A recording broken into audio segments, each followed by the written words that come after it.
السلام علیکم عزیز طلبہ، آج ہم سورۃ الاحزاب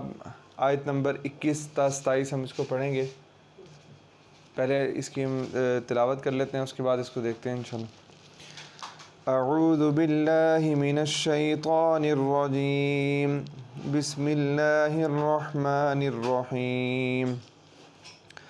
لقد كان لكم في رسول الله أسوة حسنة لمن كان يرجو الله واليوم الآخر وذكر الله كثيرا ولما رأى المؤمنون الأحزاب قالوا هذا ما وعدنا الله ورسوله وصدق الله ورسوله وما زادهم إلا إيمانا وتسليما۔ من المؤمنين رجال صدقوا ما عاهدوا الله عليه فمنهم من قضى نحبه ومنهم من ينتظر وما بدلوا تبديلا، ليجزي الله الصادقين بصدقهم ويعذب المنافقين إن شاء أو يتوب عليهم إن الله كان غفورا رحيما۔ ورد الله الذين كفروا بغيظهم لم ينالوا خيرا وكفى الله المؤمنين القتال وكان الله قويا عزيزا۔ وأنزل الذين ظاهروهم من أهل الكتاب من صياصيهم وقذف في قلوبهم الرعب فريقا تقتلون وتأسرون فريقا، وأورثكم أرضهم وديارهم وأموالهم وأرضا لم تطئوها وكان الله على كل شيء قديرا۔ صدق اللہ العظیم۔ یہ سورۃ الاحزاب کے اندر ہم پہلے اس میں تفصیل سے پڑھ چکے ہیں کہ غزوہ خندق کے بارے میں جو احکامات تھے اور اس کے بعد جو احکامات نازل ہوئے، یہ سارے اس کے اندر وہی بیان کیے گئے ہیں۔ تو یہاں پر بھی اللہ تعالیٰ فرماتے ہیں کہ لقد کان لکم فی رسول اللہ اسوۃ حسنہ۔ لقد کان لکم، تحقیق، قد کا مطلب ہوتا ہے پکی بات ہے۔ لقد کان لکم فی رسول اللہ، کہ تم کو پیغمبر خدا جناب نبی کریم صلی اللہ علیہ وسلم کی پیروی کرنا ہی بہتر ہے۔ لقد کان لکم فی رسول اللہ، کہ تمہارے لیے رسول اللہ صلی اللہ علیہ وسلم میں، فی رسول اللہ، رسول اللہ صلی اللہ علیہ وسلم کی ذات میں، اسوۃ حسنہ، حسنہ کہتے ہیں بہترین، اسوہ کہتے ہیں نمونے کو۔ تو فرما رہے ہیں کہ تمہارے لیے رسول اللہ صلی اللہ علیہ وسلم میں، آپ کی ذات میں اسوۃ حسنہ بہترین نمونہ ہے۔ اس کا بامحاورہ ہم ترجمہ اس طرح بھی کر سکتے ہیں، جس طرح کتاب میں لکھا ہوا ہے کہ تم کو پیغمبر خدا صلی اللہ علیہ وسلم کی پیروی کرنا بہتر ہے۔ نمونہ کسے کہتے ہیں؟ نمونہ کہتے ہیں ماڈل کو۔ کوئی جب آدمی کسی، مثال کے طور پہ ہم جو کوئی بہت بڑی بلڈنگ بنانی ہو، بہت بڑا پلازا بنانا ہو، تو کوئی ایسا نہیں ہوتا کہ بس وہ سارا کچھ میٹیریل جمع کر کے اور اس کو بنانا شروع کر دیا جائے۔ کبھی بھی ایسا نہیں ہوتا۔ کوئی چھوٹا موٹا 1-2 کمرے بنانے ہو تو وہ ایسے کر لیتے ہیں کہ سارا سامان اکٹھا کر لیا، اس کو بنانا شروع کر دیا۔ جب کوئی بہت عظیم الشان کوئی چیز بنانی ہو، کوئی محل بنانا ہو، کوئی بہت بڑا کوئی چیز بنانی ہو، تو اس کے لیے یہ ہوتا ہے کہ وہ پہلے اس کا پورا نقشہ تیار کیا جاتا ہے۔ نقشہ بنا کر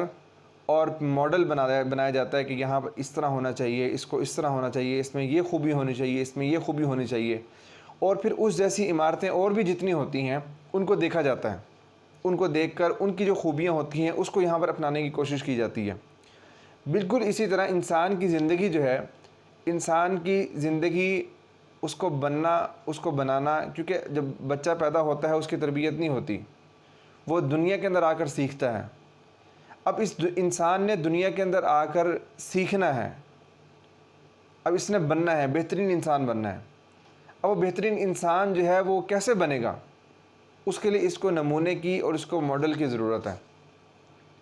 جب تک یہ کسی ماڈل کو نہیں دیکھے گا اور کسی نمونے کو نہیں دیکھے گا اس وقت تک اس کو پتہ نہیں لگے گا کہ مجھے کس طرح کا انسان بننا ہے، یہ بہترین انسان نہیں بن سکتا۔ تو اللہ تعالیٰ یہی بات فرما رہے ہیں کہ جناب نبی کریم صلی اللہ علیہ وسلم جو ہیں انسانوں کے لیے وہ سب سے بہت ہی بہترین نمونہ ہے۔ اگر کوئی آدمی کامیاب ہونا چاہتا ہے اور بہترین انسان بننا چاہتا ہے، دنیا کے اندر تو آ گیا، لیکن اگر وہ بہترین انسان بننا چاہتا ہے تو اس کے لیے اس کو چاہیے کہ وہ نبی کریم صلی اللہ علیہ وسلم کی زندگی کو اپنے سامنے رکھے، کہ آپ کی زندگی جو ہے وہ ہر لحاظ سے مکمل اور بہترین ہے۔ اگر جو آدمی نبی کریم صلی اللہ علیہ وسلم کی زندگی کو اپنے سامنے رکھ لے گا، آپ کی پیروی کرے گا اور اس کے مطابق اپنے آپ کو ڈھالنے کی کوشش کرے گا، تو یقین جانے کہ یہ شخص دنیا کے اندر بھی اور آخرت کے اندر بھی کامیاب ہو جائے گا۔ صحابہ کرام رضوان اللہ تعالیٰ علیہ مجمعین نے یہی کچھ کیا تھا۔ وہ اسلام سے پہلے ان کی حالت اتنی زیادہ بری تھی، اتنی بری تھی کہ جو معاشرے کے اندر جتنی بھی اخلاقی برائیاں ہیں جس کا ہم سوچ سکتے ہیں یا شاید ہم سوچ بھی نہیں سکتے کہ کوئی آدمی اتنا بھی گرا ہو سکتا ہے، اتنے زیادہ گھٹیا کام بھی کر سکتا ہے، وہ ساری کی ساری برائیاں ان کے اندر موجود تھیں۔ لیکن جناب نبی کریم صلی اللہ علیہ وسلم جب تشریف لے آئے تو اس وقت جو ہے انہوں نے اپنا سارا کچھ، اپنی عادتوں کو، اپنے اخلاق کو، سب کچھ چھوڑ کر صرف نبی کریم صلی اللہ علیہ وسلم کی زندگی کو سامنے رکھ لیا اور آپ کے مطابق زندگی گزارنے لگے۔ تو آپ کے سامنے ہے کہ وہ کہاں سے اللہ تعالیٰ نے ان کو پوری دنیا کے لیے آئیڈیل بنا دیا، وہ قیامت تک کے لیے ان کا نام جو ہے ہمیشہ ہمیشہ کے لیے چمکتا رہے گا۔ تو اللہ پاک یہ فرما رہے ہیں کہ لقد کان لکم فی رسول اللہ اسوۃ حسنہ، کہ تمہارے لیے بہترین نمونہ ہے نبی کریم صلی اللہ علیہ وسلم کی زندگی۔ وہ کس شخص کے لیے بہترین نمونہ ہو سکتا ہے؟ آگے یہ بتا دیے، کیونکہ ایک آدمی جو اللہ کے نبی کریم صلی اللہ علیہ وسلم کو مانتا ہی نہیں، وہ تو کہے گا میں تو نمونہ نہیں مانتا ان کو۔ تو آگے وہ بتا دیا کہ لمن کان یرجو اللہ، اس شخص کے لیے بہترین نمونہ ہے کہ جس کو اللہ تعالیٰ سے ملاقات کی امید ہو، جس کا یہ عقیدہ ہو کہ مجھے ایک دن دوبارہ مر کر پھر زندہ ہونا ہے اور اللہ کے دربار میں پیش ہونا ہے، اللہ کے سامنے کھڑے ہونا ہے۔ ایک آدمی کہتا ہے کہ میں نے تو مر کر جو ہے وہ مٹی ہو جانا ہے اور میں دوبارہ اٹھنا ہی نہیں ہے، جس طرح اکثر جو ہے وہ کفار کا عقیدہ ہے، تو اس کے لیے جو ہے یہ نمونہ نہیں ہو سکتا۔ نمونہ کس کے لیے ہوگا؟ نبی کریم صلی اللہ علیہ وسلم کی زندگی، کہ جو اللہ تعالیٰ سے ملاقات کے، اللہ تعالیٰ سے ملنے کا، اللہ کے دربار میں پیش ہونے کی امید رکھتا ہو۔ لمن کانا یرجو اللہ، جو اللہ سے ملنے کی امید رکھتا ہو،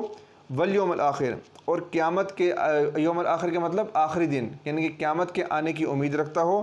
وذکر اللہ کثیرا، اور اللہ کی یاد، وہ اللہ کا ذکر وہ کثرت سے کرتا ہو، وذکر اللہ، اللہ کا ذکر کثیرا، کثرت سے کرتا ہو، بہت زیادہ اللہ کا ذکر کرتا ہو۔ جو آدمی اللہ کا ذکر کثرت سے کرتا ہے، بار بار اللہ تعالیٰ کا نام لیتا ہے، دیکھیں نام اسی کا لیا جاتا ہے زیادہ جس سے محبت ہوتی ہے۔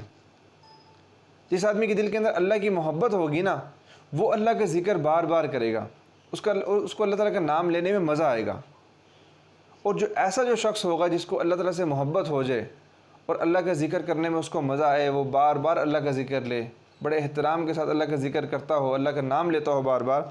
تو اس شخص کے لیے جناب نبی کریم صلی اللہ علیہ وسلم کی زندگی وہ بہترین نمونہ ہے۔ وہ نبی کریم صلی اللہ علیہ وسلم کو مکمل فالو کرے گا۔ جس کو اللہ تعالیٰ سے محبت نہیں ہے، یوم آخرت پر ایمان نہیں رہتا، وہ تو اس کو تو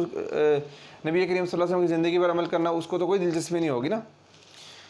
اور ولما رأى المؤمنون الاحزاب، اب وہی غزوہ خندق کے بارے میں کہ ولما رأى المؤمنون الاحزاب، اور جب دیکھا مومنین نے احزاب کو، لشکروں کو دیکھا، تو قالوا کہنے لگے کہ ہذا ما وعدنا اللہ، کہ ہذا یہ تو وہی ہے کہ جس کا اللہ نے اور اللہ کے رسول نے وعدہ کیا تھا۔ ہذا یہ وہی ہے وعدنا اللہ ورسولہ، جس کا اللہ نے اور اللہ کے رسول نے ہم سے وعدہ کیا تھا، وصدق اللہ ورسولہ، اور اللہ نے اور اللہ کے رسول صلی اللہ علیہ وسلم نے بالکل سچ کہا تھا، وما زادہم الا ایمانا و تسلیما، اور یہ لشکروں کو دیکھنے سے اور یہ سارا جو مقابلے کو دیکھنے سے، وما زادہم، اور نہیں زیادہ ہوا ان کا، الا ایمانا و تسلیما، مگر ایمان اور تسلیمہ کا مطلب اطاعت، کہ ان سارے لشکروں کو دیکھ لینے سے اور جو ہے وہ دشمن کو دیکھ لینے سے ان کے ایمان کے اندر کمی نہیں ہوئی، جو خالص ایمان والے تھے، بلکہ ان کا ایمان اور بڑھ گیا۔ کہا کہ دیکھو یہ اللہ کے نبی کریم صلی اللہ علیہ وسلم نے بالکل صحیح کہا تھا، نبی کریم صلی اللہ علیہ وسلم کی بات پر اور اللہ کی بات پر ان کا ایمان اور مضبوط ہو گیا۔ اور پھر ان کے آگے اللہ تعالیٰ نے صفت بیان کی کہ من المؤمنین، مومنین میں سے رجال، من المؤمنین رجال، مومنین میں سے بعض لوگ ایسے ہیں کہ صدقوا ما عاہد اللہ علیہ، کہ جنہوں نے اپنے وعدے کو سچا کر دکھایا۔ من المؤمنین، مومنین میں سے رجال، کتنے بہت سے لوگ ایسے ہیں کہ صدقوا، انہوں نے سچ کر دکھایا، ما، اس چیز کو، عاہد اللہ علیہ، جس کا انہوں نے اللہ تعالیٰ سے وعدہ کیا تھا، جس بات پر انہوں نے اللہ پاک سے وعدہ کیا تھا۔ وہ کیا وعدہ تھا؟ کہ اللہ ہم تیری راہ کے اندر اور تیرے دین کی خاطر اپنا سب کچھ قربان کر دیں گے۔ اللہ پاک فرما رہے ہیں کہ بہت سارے جو ہے مومن ایسے ہیں کہ جنہوں نے اپنا وعدہ جو اللہ تعالیٰ سے کیا تھا اس کو سچ کر دکھایا۔ فمنہم من قضا نحبہ، پس ان میں سے بعض تو ایسے ہیں کہ جو اپنی من قضا نحبہ، جو اپنے نظر کو اور اپنے وعدے کو پورا کر دیا، جنہوں نے نحبہ کا مطلب، نحب کہتے ہیں نظر کو، نظر کا مطلب یعنی کہ وعدہ، جب آدمی ایک منت مانتا ہے، نظر مانتا ہے کہ اللہ بس میں اپنے آپ کو قربان کر دوں گا تیرے راستے میں، تو انہوں نے جو اپنے بعض ان میں سے ایسے ہیں جنہوں نے اپنے وعدے کو پورا کر دکھایا۔ وہ کیا پورا کر دکھایا؟ کہ اللہ کی راہ میں اپنی جان قربان کر دی، شہادت کے مرتبے کو پہنچ گئے۔ اور ومنہم من ینتظر، اور ان میں سے بعض ایسے ہیں کہ جو انتظار کر رہے ہیں، وما بدلوا تبدیلا، اور انہوں نے اپنی بات کو ذرا بھی تبدیل نہیں کیا۔ کہ ایسا نہیں ہے کہ جو ہے نا وہ وقت گزرنے کے ساتھ ساتھ ان کے ارادے کے اندر کمزوری آ گئی ہو، نہیں، ایسی بات نہیں ہے۔ لیجزی اللہ الصادقین بصدقہم، لیجزی اللہ، تاکہ اللہ تعالیٰ بدلہ دے، لیجزی جزا کا مطلب ہوتا ہے بدلہ، لیجزی اللہ، تاکہ اللہ تعالیٰ بدلہ دے صادقین، سچوں کو، بصدقہم، ان کی سچائی کا، ویعذب المنافقین، اور اللہ تعالیٰ ویعذب المنافقین، اللہ تعالیٰ منافقین کو عذاب دے، انشاء، اگر اللہ پاک چاہے، او یتوب علیہم، یا ان کے اگر چاہے تو ان کے اوپر مہربانی کرے، اگر چاہے تو ان کے اوپر عذاب دے، اگر چاہے تو ان کے اوپر مہربانی کرے۔ ان اللہ کان غفور الرحیم،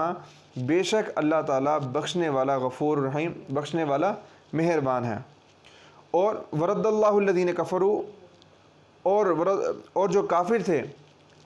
ورد اللہ الذین کفروا، اللہ تعالیٰ نے پھیر دیا، رد کا مطلب پھیر دیا، اللہ ورد اللہ، اللہ تعالیٰ نے پھیر دیا، الذین کفروا، کفار کو، بغیظہم، ان کے غصے کے ساتھ، یعنی کہ غصے کے اندر بھرے ہوئے جو ہے ان کو واپس لوٹا دیا، کہ لم ینالوا خیرا، کہ لم ینالوا، وہ کچھ بھی حاصل نہ کر سکے، خیرا، بھلائی، یعنی کہ جو کفار جس مقصد کے لیے آئے تھے وہ مقصد تو ان کو پورا نہ ہو سکا، بلکہ اپنا نقصان کر کے وہ سارے کے 12-13 ہزار جو 15,000 کا لشکر تھا وہ سارا اپنے واپس جو ہے ناکام ہو کر لوٹ گیا۔ اور وقف اللہ المؤمنین القتال، اور وقف اللہ تعالیٰ کافی ہو گیا مومنین کو قتال کے بارے میں، یعنی کہ لڑائی کے بارے میں اللہ تعالیٰ مومنین کو کافی ہو گیا۔ وکان اللہ قویا عزیزا، اور اللہ تعالیٰ قویا، زبردست، طاقتور، عزیزہ، زبردست ہے، غالب، زبردست ہے۔ تو جو کفار کے، اس آیت کے اندر اللہ پاک نے بتایا کہ جو کفار کو جب لشکر آیا تھا تو جب وہ ان کا اتنی تیز ہوا چلی اور اللہ تعالیٰ نے فرشتوں کو بھیج دیا تو وہ غصے کے ساتھ ان کو کچھ بھی حاصل نہ ہو سکا، وہ واپس لوٹ گئے۔ اور جو مومنین کو اللہ تعالیٰ وقف اللہ المؤمنین القتال، اور اللہ تعالیٰ مومنین کو قتال کے بارے میں کافی ہو گیا کہ مومنین کو لڑنا بھی نہیں پڑا اور کوئی زیادہ مشقت بھی نہیں کرنی پڑی، وہ اللہ پاک نے ویسے ہی دشمن کو بھگا دیا، اور اللہ تعالیٰ جو ہے بہت طاقتور ہیں، زبردست ہیں۔ وَأَنزَلَ الَّذِينَ ظَاهَرُهُمْ، اور اللہ تعالیٰ نے اتارا، الذین، وہ لوگ کہ ظاہرہم، جنہوں نے ان کی مدد کی تھی، ہم نے یہاں پر لکھا بھی ہے ظاہر، انہوں نے ساتھ دیا تھا، جنہوں نے ان کا ساتھ دیا تھا، من اہل الکتاب، اہل کتاب میں سے جو یہود تھے، انہوں نے، بعض یہودیوں نے جو ہے وہ، جس ہم نے پڑھا پیچھے کہ انہوں نے عہد شکنی کر کے ان کا ساتھ دیا تھا۔ بنو نذیر جو ہے وہ، بلکہ بنو نذیر جو تھے وہ اس غزوہ خندق کی بنیاد بنے تھے، انہوں نے سارے لوگوں کو جمع کیا تھا۔ تو لوگ ہمارے کہ اور اللہ تعالیٰ نے اتارا ان لوگوں کو کہ جنہوں نے ان کی مدد کی تھی، من اہل الکتابی، اہل کتاب میں سے، من صیاصیہم، ان کے قلعوں میں سے، جہاں پر وہ قلعے جو جن قلعوں میں وہ رہتے تھے، وَقَذَفَ فِي قُلُوبِهِمُ الرُّعْبَ، اور اللہ تعالیٰ نے ڈال دیا ان کے دلوں میں الرعب، رعب کو، دہشت کو، فَرِيقًا تَقْتُلُونَ، ان میں سے کتنے سارے جو ایک گروہ جو تھا، بہت سارے لوگ جو تھے، فریقاً، ان میں سے ایک گروہ کو، تقتلون، تم قتل کرتے تھے، وتأسرون فریقا، اور تم ایک گروہ کو تم قید کر رہے تھے، قیدی بنا رہے تھے۔ تو اللہ تعالیٰ فرمانے کہ اسے دو باتیں فرمائی کہ وَأَنزَلَ الَّذِينَ ظَاهَرُوهُم مِّنْ أَهْلِ الْكِتَابِ مِنْ صِيَاصِهِمْ، کہ اللہ تعالیٰ نے ان کو جو اہل کتاب نے جو وہاں پر ان کے ساتھ جو ان کو دیا، اور جو کفار کا، قریش مکہ کا اور سارے لوگوں کا جو ساتھ دیا، ان میں یہودی جو تھے، یہ بنو نذیر اور بنو قریظہ کے جو دو قبیلے تھے، یہ اس میں پیش بلکہ بنو نذیر نے سب کو جمع کیا اور بنو قریظہ نے بعد میں عہد شکنی کر لی، اپنا وعدہ توڑ کر ان کے ساتھ شامل ہو گئے۔ تو اللہ تعالیٰ فرمانے کہ پھر اللہ پاک نے پوری کی پوری جنگ کا خلاصہ بیان فرمایا کہ بعد میں جب نبی کریم صلی اللہ علیہ وسلم یہاں سے فارغ ہو کر وہاں پر تشریف لے گئے، تو پھر وہاں پر اللہ تعالیٰ کے حکم سے ان میں سے کتنے سارے یہودیوں کو قتل کر دیا اور باقی جو بچے تھے ان کو قید کر لیا۔ تو اللہ پاک نے فرمایا کہ اللہ تعالیٰ نے یہ اہل کتاب جو تھے، اہل کتاب یہودی، ان میں سے کتنے سارے لوگ جو تھے وہ تمہارے ہاتھوں قتل ہو گئے اور کتنے سارے لوگوں کو تم نے قیدی بنا لیا۔ اور وَأَوْرَثَكُمْ، اور اللہ تعالیٰ نے تمہیں وارث بنایا، ارضہم، ان کی زمینوں کا، ودیارہم، ان کے گھروں کا، واموالہم، ان کے مالوں کا، وارض لم تطئوها، اور اس زمین کا بھی کہ لم تطئوها، کہ جس کو تم نے اپنے پاؤں سے روندا بھی نہیں تھا، یعنی کہ وہ زمینیں بھی اللہ تعالیٰ نے عطا کی۔ ان دونوں جنگوں کے نتیجے کے اندر اللہ تعالیٰ نے اتنا زیادہ مال، اتنی زیادہ دولت اور اتنی ساری زمینیں عطا کیں کہ اللہ پاک فرمانے کہ جہاں تک تم گئے بھی نہیں تھے اللہ پاک نے وہ زمینیں بھی تمہیں عطا کر دیں۔ اور وکان اللہ علی کل شیء قدیر، اور اللہ تعالیٰ ہر چیز پر قادر ہے۔ کہ اب یہ جو غزوہ خندق اور غزوہ بنو قریظہ، ان دونوں کے نتیجے کے اندر جو مسلمانوں کو اللہ تعالیٰ نے مال غنیمت دیا، اور وہ بہت سارا تھا، بہت کثیر تعداد میں تھا، اور اس سے پہلی جنگوں کے اندر اتنا نہیں ملا تھا، تو اللہ پاک نے فرمایا کہ وَأَوْرَثَكُمْ أَرْضَهُمْ، اللہ تعالیٰ نے تمہیں ان کی زمینوں کو بھی وارث بنایا، ان کے گھروں کو بھی وارث بنایا، ان کے مال بھی عطا کیے، اور ایسی زمین بھی عطا کی کہ جس کو تم نے اپنے پاؤں سے پامال نہیں کیا تھا، مطلب روندا نہیں تھا، کہ وہاں تک تم چل کر بھی نہیں گئے تھے۔ تو اب یہ ہمارے پاس جو مشکل الفاظ ہیں، یہ زیادہ کا مطلب زیادہ ہو گیا کہ زیادہم ایمانہ، کہ ان کا ایمان جو ہے وہ بڑھ جاتا ہے، ان کا ایمان جو ہے وہ بڑھ گیا۔ اور نحب، نظر، جو انہوں نے وعدہ کیا تھا، فمنہم من قضا نحبہ، تسلیمہ، سر تسلیم خم کرنا، سپردگی، ان کے اپنے آپ کو حوالے کر دینا۔ اور ردہ کا مطلب لوٹا دیا، پھیر دیا، لم ینالو، حاصل نہ کر سکے، یعنی کہ لم ینالو خیرہ، کہ وہ کچھ بھی اپنے ان کو مال نہیں حاصل ہوا، ویسے کہ اپنے غصے کے اندر واپس لوٹ گئے۔ اور ظاہرو، انہوں نے ساتھ دیا، اور قذف، ڈالا، پھینکا، اللہ تعالیٰ نے ان کے دل کے اندر رعب ڈال دیا، اورثا، وارث بنایا، لم تطئوها، تم نے پامال نہ کیا، کہ وارض لم تطئوها، کہ وہاں تک جو ہے تم چل کر بھی نہیں گئے، تأسرون، تم اسیر بناتے ہو، اسیر کا مطلب ہوتا ہے قیدی، کہ جنگ کے اندر جن کو قیدی بنا لیا، سیاسیہم، ان کے قلعے، جہاں پر وہ رہتے تھے، ان کے جو بڑے مضبوط مکانات تھے ان کو قلعے کہتے ہیں۔ تو اس ہماری جو مشق کے اندر یہاں پر جو ہے 3 عبارات انہوں نے دی ہوئی ہیں کہ لقد کان لکم فی رسول اللہ اسوۃ حسنہ، اس کا ہم اچھی طریقے سے ہم اس کی تفصیل پڑھ چکے ہیں کہ اس سے کیا مراد ہے، اور ہمیں جو وہ کس طرح نبی کریم صلی اللہ علیہ وسلم کی پیروی کرنی چاہیے۔ تو فمنہم من قضا نحبہ ومنہم من ینتظر، یہ وہی بات، یہ پہلے پڑھ لی ہے ہم نے کہ من المؤمنین رجال صدقوا ما عہد اللہ علیہ، کہ مومنین میں سے بہت سارے لوگوں نے اللہ تعالیٰ سے وعدہ کر لیا، جو وعدہ کیا تھا اس کو سچ کر دکھایا۔ تو فمنہم من قضا نحبہ، ان میں سے بعض وہ ہیں جنہوں نے اپنے نظر کو، اپنے وعدے کو پورا کر دکھایا، جو وعدے کو، نظر کو پہنچ گئے، پورا کر لیا، یعنی کہ شہادت کے درجے کو پہنچ گئے، اور بعض انتظار کر رہے ہیں کہ کب ہمیں موقع ملے اور اپنے جان کو اللہ کی راہ میں قربان کر دیں۔ اور وقف اللہ المؤمنین القتال، کہ اللہ تعالیٰ مومنین کو قتال کے بارے میں کافی ہو گیا، کہ غزوہ خندق کے اندر قتال کرنے کی نوبت ہی نہیں آئی، اور اللہ تعالیٰ نے ویسے ہی ان کو فتح عطا فرما دی اپنی غیبی مدد کے ساتھ۔ تو یہ آج ہمارا یہ سبق تھا، بہت شکریہ۔